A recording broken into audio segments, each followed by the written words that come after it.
My name is Elena. I am 35 years old and a successful software engineer in Seattle. For the last 14 years, I sent my parents exactly $2,500 every single month. That is $420,000 in total. I never missed a day. I never made an excuse. I thought I was being a good daughter. I thought I was paying for their security and, in some twisted way, buying the love they never quite gave me for free. But last month, at their 40th wedding anniversary, I found out I had been paying for my own erasure. I stood in the hallway of my childhood home and heard my mother tell my entire extended family that I was a greedy, ungrateful daughter who never sent them a cent. She told everyone that my younger brother, Julian, was the hero. She said Julian was the one paying their mortgage and keeping them afloat. Julian, who has been unemployed for 4 years. I did not scream. I did not cry. I did not confront her in that moment. Instead, I gripped my drink until my knuckles turned white and realized that the person I had been for 14 years was officially dead to them. Before I tell you how I handled the most painful betrayal of my life, please take a moment to like and subscribe, but only if you genuinely connect with this story. Family is supposed to be a sanctuary, not a scam. Drop a comment below. Where are you watching from? And what time is it there right now? I read every single one of your stories, and I want to know I am not alone in this. To understand why those words in the kitchen shattered me, you have to understand where I came from. 14 years ago, I stood at our kitchen table with an acceptance letter from a top-tier university. I was 18, full of dreams, and terrified of the price tag. I told my father, Robert, that the tuition was steep, but I had a partial scholarship. I just needed a little help to cover the rest. He didn't even look up from his coffee. He told me they could only afford to put one child through school, and it had to be Julian, because Julian is the boy. He said Julian would have a family to support one day, while I would just get married and become someone else's responsibility. My mother, Martha, just nodded beside him. She told me, "Girls always find a way, honey." So I did. I found a way through $80,000 in student debt. I worked 3 part-time jobs while taking 18 credits a semester. I lived on instant noodles and coffee that tasted like dirt. I spent my 20s clawing my way out of a hole they helped dig for me. When I finally landed my first real job at a tech firm in Seattle, I didn't buy a car. I didn't go on vacation. I opened my banking app and sent my first $1,000 transfer to my parents. The calls from my mother never started with, "How are you, Elena?" They always started with a bill. "Julian is struggling with his car payment," she'd say. Or, "The roof is leaking, and Julian's business idea didn't take off yet, so the $1,000 became $2,500, month after month, year after year. I watched my bank account drain to fill theirs, all while living in a tiny studio apartment in the rainiest city in the country. I carried that $420,000 total in my head like a secret badge of honor. I thought that maybe, if I reached a certain number, they would finally see me. I was 35, successful, and yet every time I walked into their house, I felt like that invisible 18-year-old girl again. The 40th anniversary party was supposed to be a celebration of 4 decades of love. I had flown in from Seattle, paid for the high-end catering, and even bought my mother a designer silk dress for the occasion. The house was filled with 30 relatives, the smell of roast beef, and the loud, forced laughter of people who only see each other once a year. Julian was there, of course, wearing a suit I'm fairly certain I indirectly paid for, leaning against the fireplace and acting like the prince of the manor. I went to the kitchen to get a glass of water, trying to escape the noise. That is when I heard it. My mother's voice, sharp and dismissive, coming from the pantry area where she was talking to my Aunt Sophia. "It is such a shame about Elena," my mother sighed, and I could practically hear her theatrical pout. "She makes all that money in the city and doesn't have a single thought for her parents.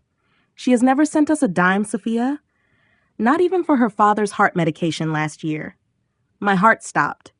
I felt the coldness of the granite countertop under my hands, but it was nothing compared to the ice in my veins. "Really?" Aunt Sophia sounded shocked. But she seemed so successful.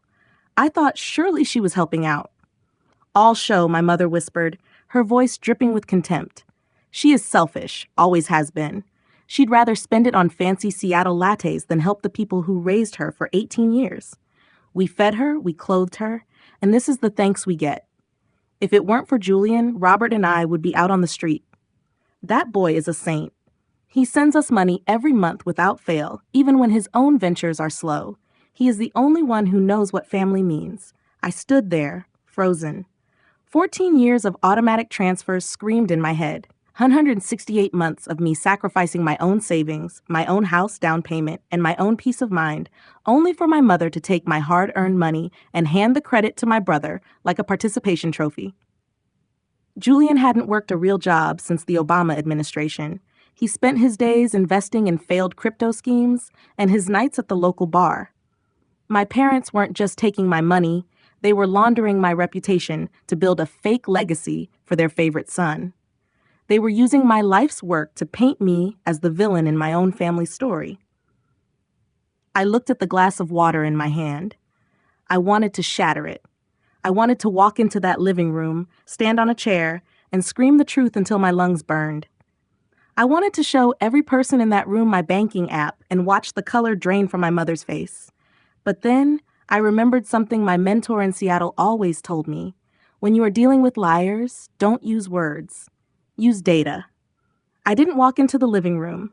I didn't say a word to Julian as he walked past me, giving me that lazy, entitled smile.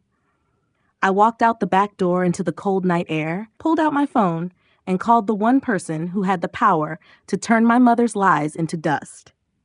"Sarah," I said when my accountant picked up, "I need you to pull every single certified bank statement from the last 14 years, every transfer to Robert and Martha Moreno. I want them notarized, organized, and printed, and I need them by the end of the week." I looked back at the glowing windows of the house. I could see my parents through the glass, laughing with our relatives, basking in the light of a fire I was paying to keep burning. They thought they had erased me. They thought I was just an invisible bank account that would keep replenishing itself no matter how much they insulted me. They were wrong. They raised me for 18 years, and they never let me forget it. Well, I had supported them for 14. By my math, we were almost even. And I was about to show the entire Moreno family exactly what the selfish daughter was capable of. The cold Seattle air felt like needles against my skin as I stood on my parents' back porch, but the chill inside my chest was far worse.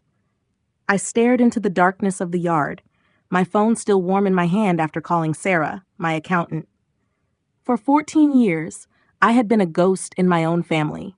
A silent benefactor who poured her life's blood into a bank account that apparently didn't exist in my mother's version of reality. I closed my eyes, and the number flashed behind my eyelids like a neon sign. $420,000. That is not just a number. That is a house in a quiet suburb. That is a comfortable retirement. That is the cost of every vacation I never took, every pair of shoes I didn't buy, and every night I spent staring at my ceiling, wondering if I would ever have enough for a down payment of my own. I had spent 168 months sending $2,500 to Robert and Martha Moreno. I did it because I believed in a debt that I never actually owed. I did it because I was still trying to pay for the crime of being born the wrong gender in a family that only valued sons. To understand the sheer scale of this betrayal, you have to look at the math of my life. It started when I was 18, sitting at the same kitchen table where my mother just lied to my entire family. I had my acceptance letter to a top-tier university. My heart was racing as I showed my father the tuition costs.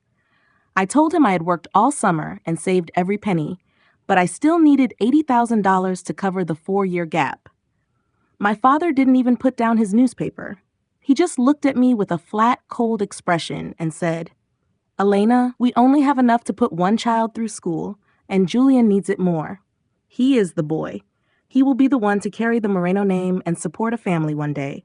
You are a girl. You will find a way. Girls always do." My mother was sitting right there, nodding in agreement as she sipped her tea. She didn't look at me. She just said, "It is the way of the world, honey. Julian is the priority." So I found a way. I took out $80,000 in high-interest student loans. I worked 3 jobs. I was a waitress until 2 a.m., a tutor at 7 a.m., and a library assistant in between classes. I lived on coffee and leftover bread.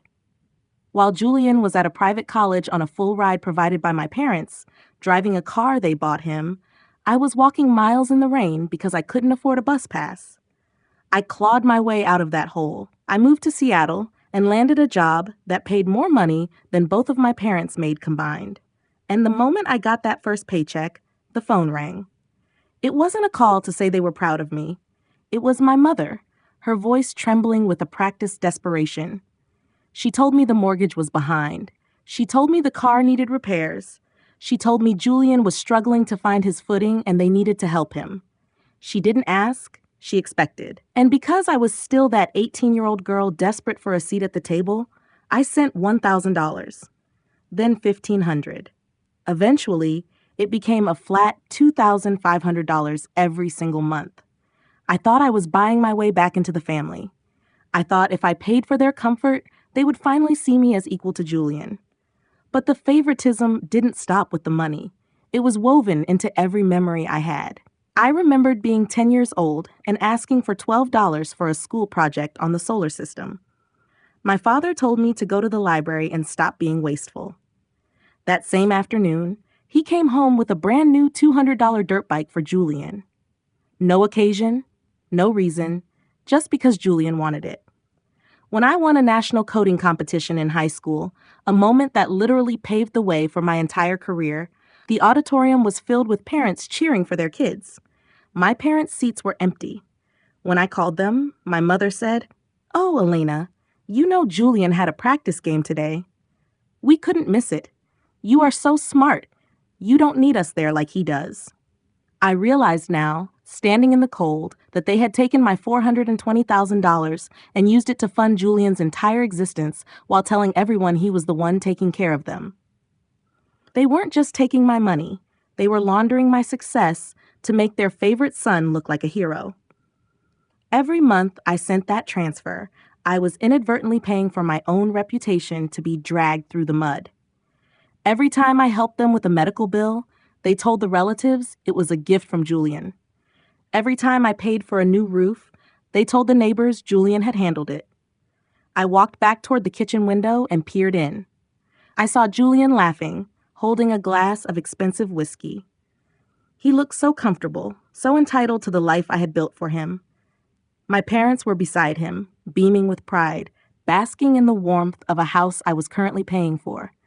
They had spent 14 years erasing me, turning me into the selfish, city-dwelling daughter who forgot her roots while they lived off my labor.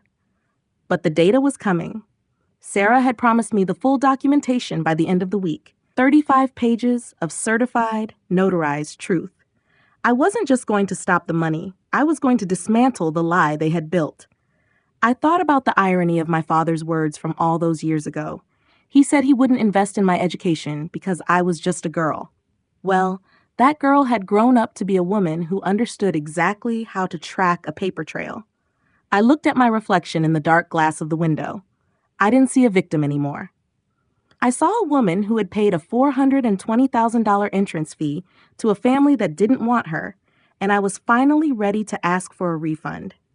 Not in cash, but in the only currency that mattered now, the truth.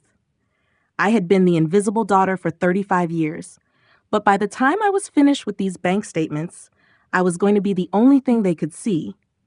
I turned away from the window and walked back into the party. I didn't say a word. I sat in my corner, watched them laugh, and waited. The clock was ticking toward a new year, and for the first time in my life, I wasn't waiting for their approval. I was waiting for the evidence that would set me free. They wanted to talk about who owed who. Fine. We were going to talk about every single cent. I sat in that worn leather chair in the corner of my parents' living room, the same chair I used to hide in as a teenager when I wanted to disappear. The noise of the party swirled around me like a thick fog, but my mind was miles away, anchored in a past that felt more real than the champagne glass in my hand. I looked across the room at Julian. He was laughing, leaning back with a sense of ease that only comes from a lifetime of being the favorite. Seeing him there, basking in the light of our parents' adoration, triggered a flood of memories so vivid they felt like a physical weight on my chest. The favoritism in the Moreno household wasn't a sudden development. It wasn't something that started when I moved to Seattle or when I began making a six-figure salary. It was the very foundation of our family. I was 10 years old the first time I realized that my needs were an inconvenience, while Julian's wants were a priority. I had a school project on the solar system. I needed $12 for some basic supplies, styrofoam balls, paint, and some poster board. It was a small amount, even back then. I remember standing by my father's recliner, waiting for him to look up from his newspaper. When I asked for the money, Robert didn't even glance at me. He just muttered that I should go to the library and stop being so wasteful with his hard-earned cash. That same Saturday, he drove Julian to the local sports shop and bought him a brand new dirt bike. It cost over $200. There was no school project involved. There was no special occasion. Julian just said he wanted to ride with the boys in the neighborhood, and my father made it happen. I spent that weekend at the library, cutting circles out of old cereal boxes and painting them with leftover watercolors I'd found in the trash. I won second place in the science fair, but my parents never saw the project. They were too busy at the park, watching Julian fall off his new bike for the 10th time. As I got older, the gap between us only grew wider. By the time I was 16, I had learned that my achievements were invisible unless they directly benefited Julian. I had worked myself to the bone to maintain a 4.0 GPA, and it finally paid off when I was awarded a partial academic scholarship. The ceremony was on a Saturday afternoon, a beautiful spring day in our small town. I had saved up my own money from babysitting to buy a simple navy blue dress. I practiced my thank you speech in the mirror for hours, imagining the look of pride on my mother's face. But when Saturday morning arrived, Martha didn't even get dressed for the event. She was busy packing a cooler with sandwiches and Gatorade. She told me, without an ounce of regret, that they couldn't make it to my ceremony because Julian had a junior varsity baseball game 2 towns over. She said, "Alina, you understand, don't you? You're so smart and self-sufficient. Julian needs us there to cheer him on. He gets so nervous when we aren't in the stands." I went to that ceremony alone. I sat in a sea of parents and grandparents, listening to them cheer for their children while I held my award in my lap and wondered what it would take for me to be the one worth cheering for. The ultimate betrayal, however, happened on a Tuesday evening during my senior year of high school. It was the night of the kitchen table conversation that changed the trajectory of my life. I had been accepted into a prestigious university with a strong computer science program. Even with my scholarships, there was a gap of $80,000 over 4 years. I laid the papers out on the table, my heart pounding in my ears. I told Robert and Martha that this was my dream. I told them that if they could just help me cover that gap, I would pay them back every cent once I graduated. My father took a slow sip of his coffee and looked at the acceptance letter like it was a bill he had no intention of paying. He didn't even look me in the eye when he said, "Alina, we only have enough in the college fund for one child. We've decided it has to go to Julian. He is the boy. He is the one who will carry the Moreno name.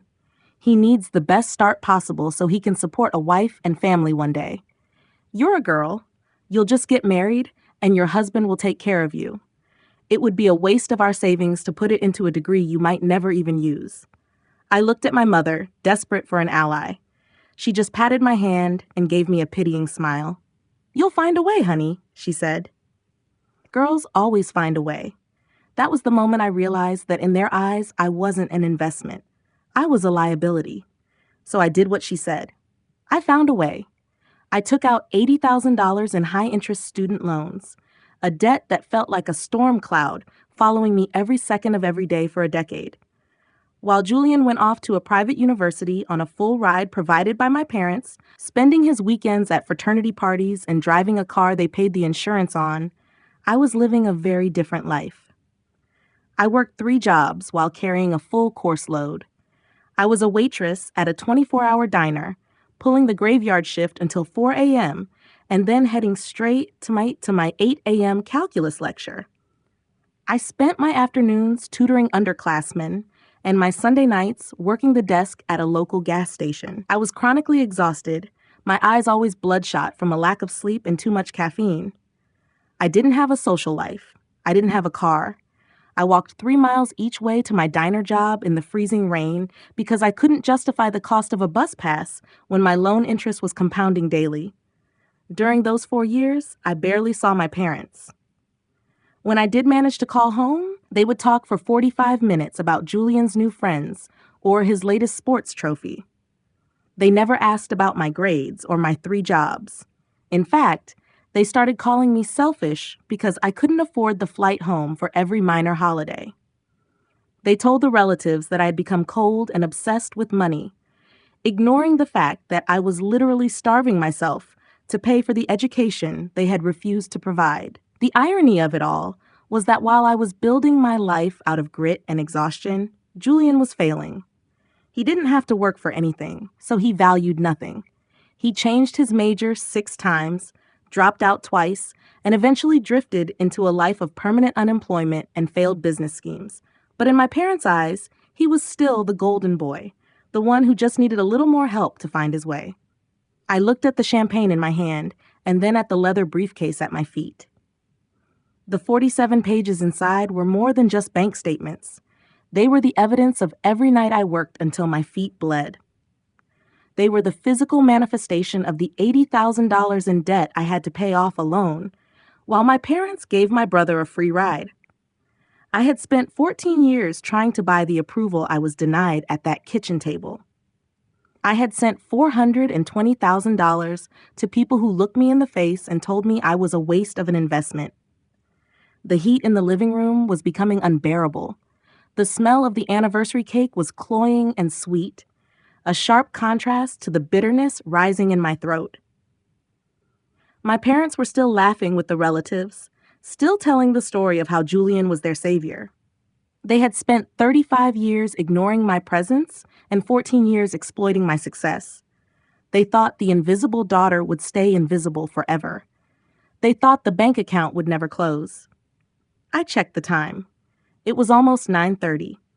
The moment of truth was approaching, and for the first time since I was 18 years old, I wasn't afraid. I wasn't that girl at the kitchen table anymore. I was the woman who had survived their neglect, that paid off their mortgage, and tracked every single cent of their lies. The reckoning was about to begin, and I was going to make sure every person in this room saw exactly what the Moreno name was actually worth. I stood on the back porch of my parents' house, the muffled sounds of their 40th anniversary party thumping against the glass door like a heartbeat I no longer shared. The words my mother had just whispered to Aunt Sophia, that I was a selfish daughter who never gave a cent, felt like a physical weight in my lungs. My mother, Martha, had spent 35 years making me feel invisible and 14 years making me her personal ATM, only to erase my existence the moment a more convenient lie presented itself for Julian. I didn't storm back into the kitchen. I didn't scream at my brother for basking in the glory of the mortgage payments I had made. Instead, I pulled out my phone and found a contact I hadn't called in months. Sarah, my CPA. The phone rang 3 times before she answered, her voice sounding surprised. I told her I needed every single certified bank statement from the last 14 years. I told her I wanted every transfer to Robert and Martha Moreno documented, notarized, and organized. I wanted a paper trail so undeniable that it would burn through their narrative like acid. I want to pause here for just a moment. If you have ever felt like your hard work was a ghost, like you were invisible in your own life while someone else took the credit for your sweat and tears, I want you to know that you are not alone. Before I show you how I turned those lies into dust, if this story is hitting home for you, please hit that like button and subscribe. It helps me know that these stories of standing up for yourself actually matter. And tell me in the comments, have you ever had to prove your worth to people who should have loved you for free? I read every single one of your stories, and your strength keeps me going. I stayed on that porch until the cold numbed my fingers. Sarah had warned me it was a lot of data, but I didn't care. I needed the truth to be as heavy as the briefcase I was about to carry. The next morning, I made a second call, this time to my estate lawyer. I sat in my apartment in Seattle looking at the rain as I told him to remove my parents as beneficiaries from my life insurance and my will. I replaced them with a scholarship fund for low-income students who were denied help by their families. The irony wasn't lost on me. The money that Robert and Martha had treated as their birthright would now go to children who actually knew the value of a chance. 2 days before the final family brunch, the email from Sarah finally arrived. The subject line was simple: certified documentation. My finger trembled over the trackpad as I clicked the file. It was a 35-page PDF, a chronological record of my life's work being handed over to people who hated me behind my back. I scrolled through the pages. March 2011, $2,500. April 2011, $2,500. Page after page, year after year, the numbers marched down the screen. I saw the moments I had sent extra for my father's heart medication. I saw the transfers I made when they said the roof was leaking. Every single cent was there, stamped and notarized by a state official. At the very bottom of the last page, the total was printed in bold, uncompromising black ink: $420,000. I stared at that number. That was a house. That was a future. That was the price of 168 months of silence.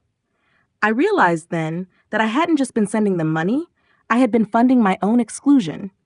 They had taken my $420,000 and used it to build a pedestal for Julian, while using the leftover scraps to paint me as the villain. I printed every single page. I watched the printer spit them out, warm and physical, the evidence of my 14-year sacrifice finally taking shape. I placed the 35 pages into a sleek black leather portfolio, the kind I used for high-stakes board meetings. This was the most important presentation of my life, and the stakes were my own self-respect. Julian had been the family hero for years because my parents needed him to be. They needed a son they could be proud of, so they stole my success and gifted it to him. They thought I would stay quiet because I always had. They thought the invisible bank account would never close its doors. But as I clicked the latch on that portfolio, I knew the invisible daughter was about to become the loudest person in the room. I didn't feel anger anymore as I drove back to my parents' house for the final brunch. I felt a strange, cold clarity. I was no longer the girl at the kitchen table begging for a chance. I was the woman who had already built her own world, and I was about to dismantle the fake one they had been living in. I walked through their front door, the portfolio tucked firmly under my arm. The house was full of the same 25 relatives, the same smell of expensive catering I had paid for, and the same laughter that was built on a foundation of lies. I saw Aunt Sophia standing near the buffet, looking at me with that same pitying expression she had during the anniversary party.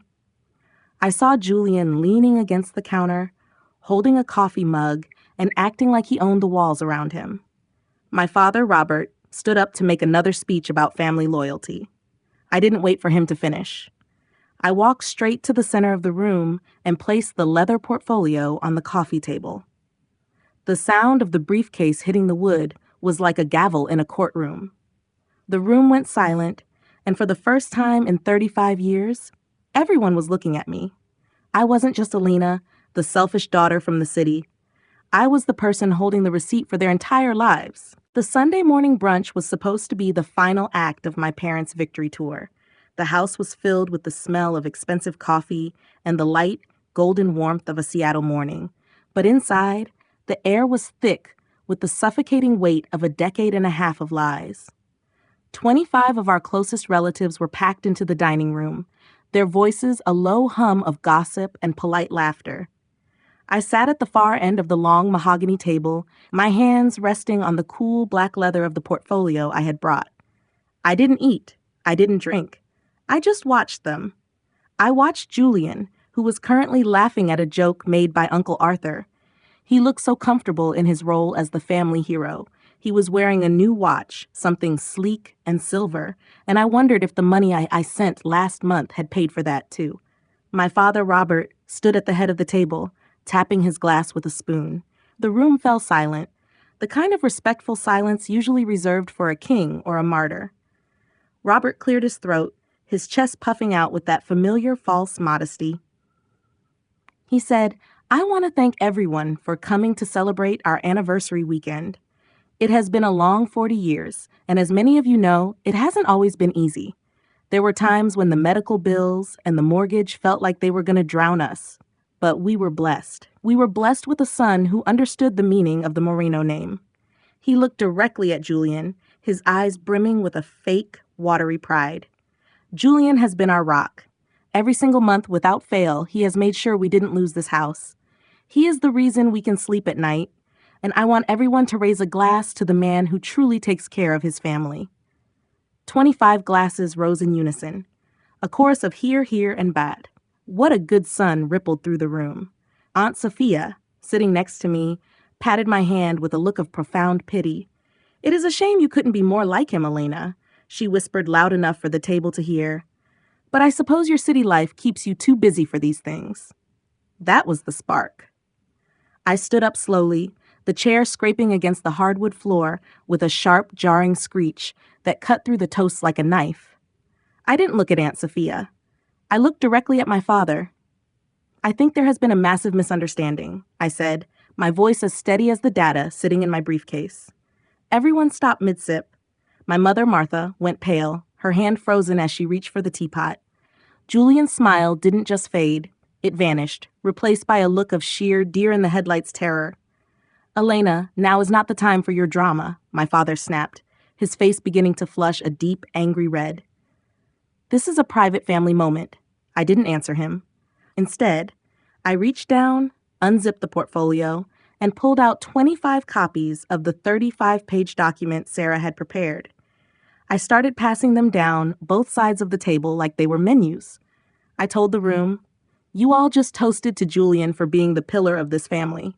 But I brought some light reading for the brunch. These are certified, notarized bank statements from the last 14 years. They show every single transfer from my personal account to my parents' account." Aunt Sophia was the first to look down. She adjusted her glasses, her eyes scanning the first page. "March 2011, she read aloud, her voice trembling slightly. $2,500. April 2011, $2,500. She flipped a page. "Elena, these are all in your name." I nodded. "For 168 months, I have sent exactly $2,500.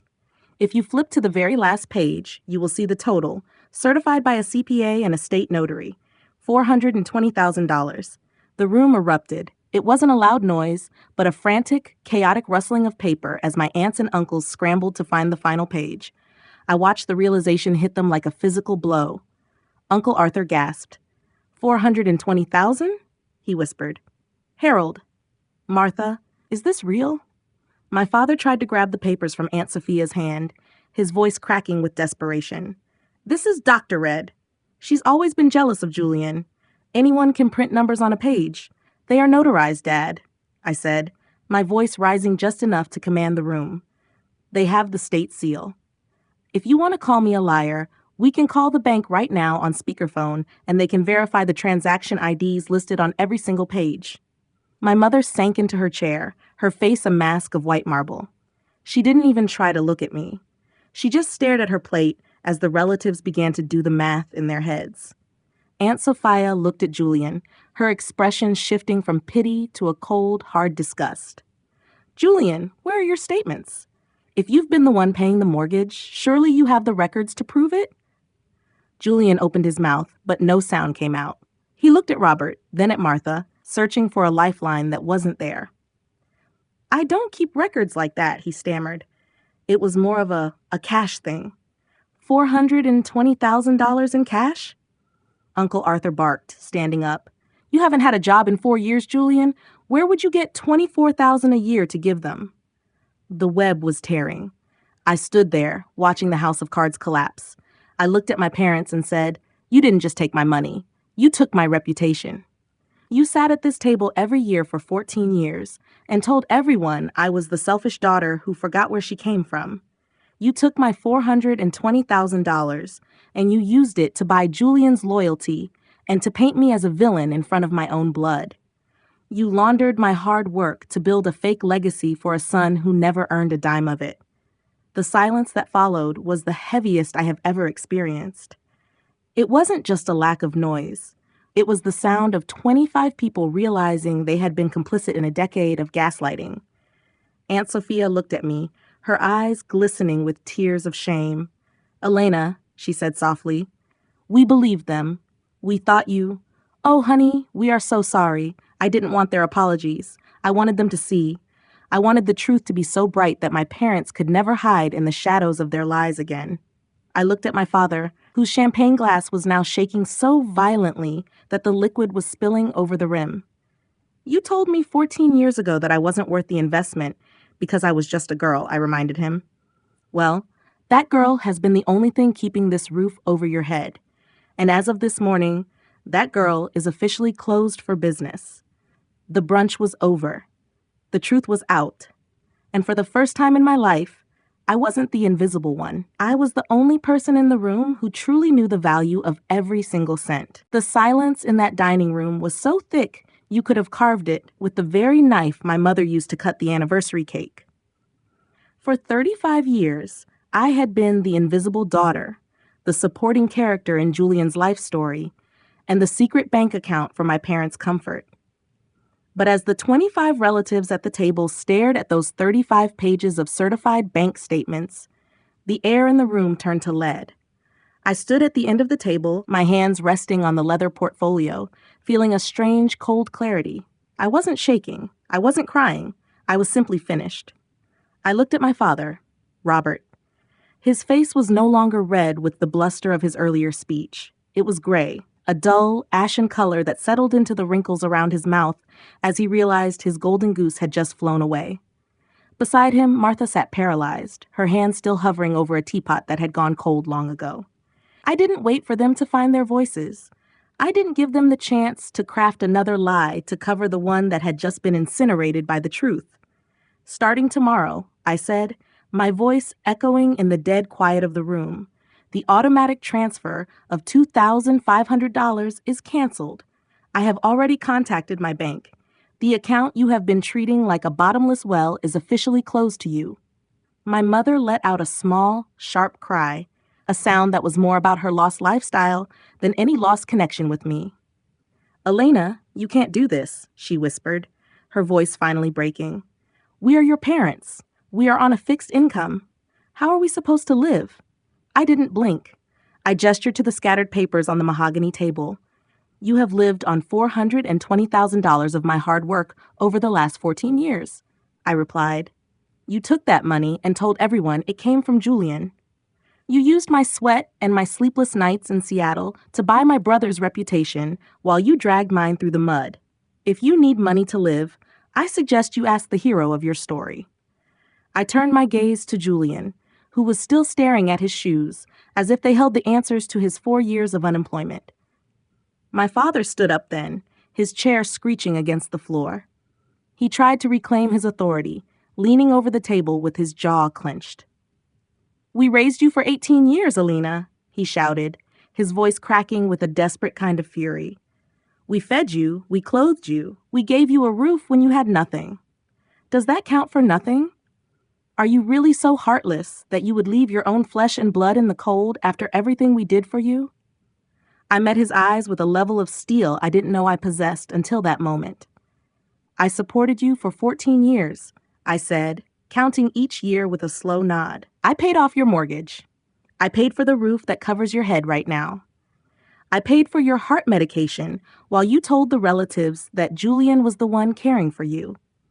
I funded vacations that you told people Julian paid for. By my math, Robert, we are more than even.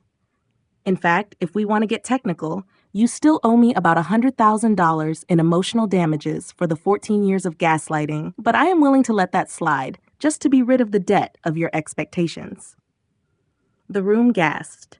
Aunt Sophia looked at my father with a new sense of horror, as if she were seeing a stranger instead of her brother. Uncle Arthur sat back, slowly shaking his head as he looked at the total on the final page, $420,000. It was more than the value of the house we were sitting in. I wasn't done. I opened the portfolio one last time and pulled out a single sheet of paper, a confirmation from my estate lawyer, Thomas Reed. "But it's not just the monthly payments," I continued. my voice steady and cold. Last week, I sat down with my lawyer and my accountant. I have officially updated my will and my life insurance policies. Until now, Robert and Martha Moreno were listed as my secondary beneficiaries. That ended on Friday.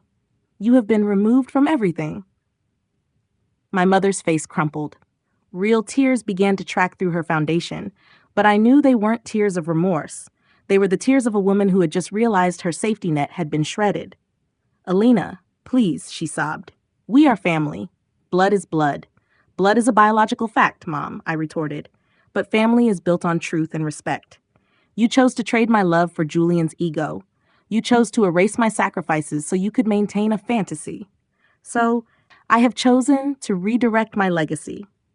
If something happens to me, every cent of my estate and my insurance will now go to a private scholarship fund I have established. It is specifically for low-income students who have been denied support by their own families. I am naming it the Invisible Daughter Fund. It will go to kids who were told they weren't worth the investment because of their gender or their birth order. It will go to the people you refused to help when I was 18 and begging for a chance at that very kitchen table. I saw the irony land like a physical blow. The money that could have secured their retirement, the wealth I had built from the very education they tried to deny me, was now going to help strangers who shared my pain instead of the parents who caused it. I picked up my leather portfolio and tucked it under my arm. I looked around the room at the 25 relatives who had spent years believing I was the ungrateful one. I saw the shame in their eyes, the way they couldn't look me in the face after years of whispering behind my back. I didn't need their apologies. The truth was enough. I walked toward the front door, the weight of 14 years of secrets finally lifting off my shoulders. I was almost at the threshold when my father called out one last time, his voice stripped of all its power. Alina, you can't just walk away. We're your parents. I stopped, my hand on the brass doorknob I had paid to have polished. I didn't turn around. I simply said, you raised me for 18 years, and I was your daughter. I supported you for 14, and I was your bank account. Both of those contracts are now fulfilled. From this moment on, we are strangers who happen to know each other's secrets. I stepped out into the crisp morning air, and for the first time in my adult life, I didn't feel like I was carrying a mountain on my back. I felt light. I felt free. I walked toward my car, leaving the house of lies behind me, finally ready to live a life that I didn't have to pay for with my soul. It has been exactly 12 months since I walked out of my parents' house and into the crisp December air of a life I finally owned. I am sitting today in the sunroom of my new home in Seattle, a place with 3 bedrooms and a garden where the air feels light and the silence is finally peaceful rather than heavy. For the first time in 15 years, I did not spend my January calculating how to survive after sending a $2,500 check to people who called me selfish behind my back. That $30,000 I saved this year? It became the down payment on this sanctuary. It is amazing how much you can build for yourself when you stop pouring your foundation into someone else's bottomless pit. The aftermath of that New Year Eve party was like a tidal wave that refused to recede. My parents' house of cards did not just fall, it disintegrated. Aunt Sophia called me every week for the first 3 months, her voice thick with an apology she did not know how to finish. She told me the entire extended family had shifted. Uncle Arthur and the others who used to look at me with pity now looked at my parents with a cold, clinical realization. The Moreno name, which my father was so desperate to protect, was now synonymous with a 14-year-long scam. I want to stop here because I know some of you are listening to this and feeling a knot in your stomach. Maybe you are the one always picking up the tab for people who never say thank you. Maybe you are the invisible child who has been setting yourself on fire just to keep a family warm that does not even acknowledge your heat. If my story has given you even a spark of courage to stand up for your own truth, then please hit that like button and subscribe to this channel. It helps me know that sharing these painful moments is making a difference. And I truly want to hear from you in the comments. What was the moment you realized you were being used? And how did you find the strength to say no more? I read every single one of your stories because your journeys are just as important as mine. A few months ago, I received an email from a woman named Patricia. I had never heard her name before because my father had erased her from our history 30 years ago. It turns out I was not the first disposable daughter in the Moreno family. Patricia was my father's youngest sister, and she had walked away from their toxic expectations decades ago. She reached out after hearing about the New Year Eve showdown from Aunt Sophia. We met for dinner, and for 6 hours, we talked about the patterns that stretch back generations. She told me that the greatest lie our parents ever told us was that blood is thicker than water. She reminded me of the full quote, "The blood of the covenant is thicker than the water of the womb. The bonds we choose and the respect we earn are far more powerful than the biology we are assigned at birth."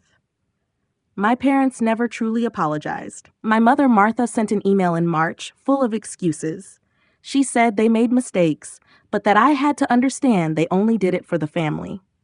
She said Marcus needed more help because he struggled. She never once acknowledged the $420,000 or the fact that she stole my reputation to polish his. I did not reply. I realized that some people are more in love with their lies than they are with their children. I have made peace with the fact that I am mourning parents who never really existed. I am mourning the versions of them I kept hoping would emerge, but the reality is that the people who loved me for my money were never the people who loved me for my soul. As I look at my life now, I have gathered 3 hard-earned lessons that I want to leave with you. First, your worth is never measured by how much you are willing to sacrifice. If someone only values you when you are useful to them, that is not love, it is accounting. You do not owe anyone your future as a payment for your past. Second, a real family will never seek to erase your contributions to build someone else's ego. If you have to hide your success to make someone else feel powerful, you are in the wrong room. And third, setting boundaries is not an act of abandonment or heartlessness. It is the highest form of self-respect. You are not being mean by saying no. You are being honest about your own value. The scholarship fund I mentioned, the Invisible Daughter Fund, is already helping 3 students this year. Seeing their faces and hearing their dreams as they pursue the education their families denied them is worth more than any thank you I could have received from my parents. I am no longer performing for an audience that only sees my flaws. I am finally present in my own life. Thank you so much for staying with me until the very end of this journey. Your support means everything to me as I continue to navigate this new chapter of freedom. If you want to see the update on how my brother Julian handled his sudden reality check and the shocking news Aunt Sophia just shared about the family estate, you will not want to miss the next video. Until next time, please take care of yourselves and remember, you do not have to set yourself on fire to keep others warm. You are enough exactly as you are.